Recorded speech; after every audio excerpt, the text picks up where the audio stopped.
Hello everyone, আমি positive human. আমি প্রচণ্ড বেশি করে চুল নাড়াচ্ছি, তার কারণ আমার চুল হাজারবার শ্যাম্পু ঘষার পরেও নড়ছে না।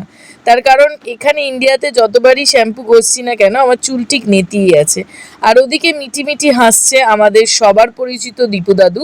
তো দীপু দাদুর পরে এদিকে আমার বাবা বসে আছে। এবার এই গাড়িতে শুধু আমি আর বাবা আর দীপু দাদু কেন, আমাদের সবার পরিচিত বুড়িদি সেটা কোথায়? আবার আমি নিজেকে দেখিয়ে ফেললাম। তার কারণ প্রত্যেকটা ভিডিওর মাঝখানে আমার এই মন্দাকিনী মুখটা যদি আমি না দেখাই, তাহলে সেই ভিডিও কোনোদিনও সম্পূর্ণ হয় না। এই রাস্তাগুলো দিয়ে যে কতবার গেছি আর কত কত স্মৃতি আছে, মানে এই রাস্তাগুলো দিয়ে যখনই যাই আমার ভীষণ ভীষণ নস্টালজিক ফিলিংস হয়।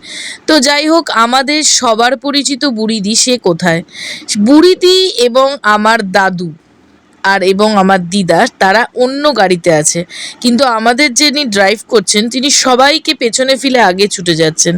ওই যে দেখা যায় দাদুর গাড়ি, দাদুরকে দেখতে পেয়েছি।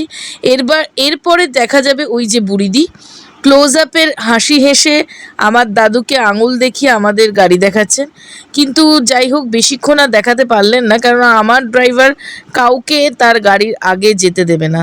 আর এই রকম হোর্ডিংগুলো আমি প্রচণ্ড মিস করতাম জার্মানিতে। এখানে এরকম হোর্ডিং খুব একটা দেখা যায় না।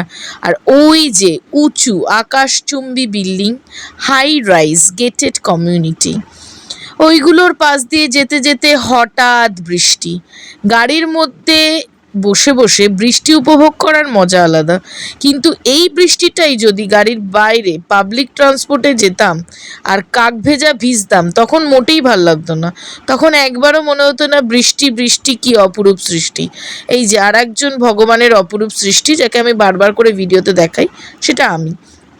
আর বুড়িদি এই চায়ের দোকানের কথা প্রচুরবার বলছিল। এরপরে একটা বিস্কুট হাতে নিয়ে একটা তৃপ্তির হাসি দিলেন এবং সবাইকে ইনসিস্ট করছিলেন এই বিস্কুট এবং এই দোকানের থেকে মানে কি যেন চিকেন ললিপপ খেতে। আমি জানি না উনি একটা অ্যাডভার্টাইজমেন্টের জন্য স্পেশাল কমিশন নেন কি না। আর ওদিকে ভালো ছেলের মতন দীপু দাদু একটু হাসলেন। আর এই যে চাটা কিন্তু বেশ ছিল। তবে শুধু চায় কেন থেমে থাকবো, ফুচকা খাবো। দীপু দাদু গোগ্রাসে ফুচকা গিলছেন। আর এই যে আমার স্পেশাল ফুচকাটা দেয় ঝুড়ি ভাজা আর চাটনি দিয়ে। তারপরে খাবো মোমো। এই মোমোটা অসাধারণ ছিল, আমার বাড়ির খুব কাছাকাছি পাওয়া যায়। তো এইখানে মোবাইলের কাজ দেখে দীপু দাদু নিজের চুল ঠিক করছেন, তার কারণ পাশের এক মামুনিকে ইমপ্রেস করার ধান্দা।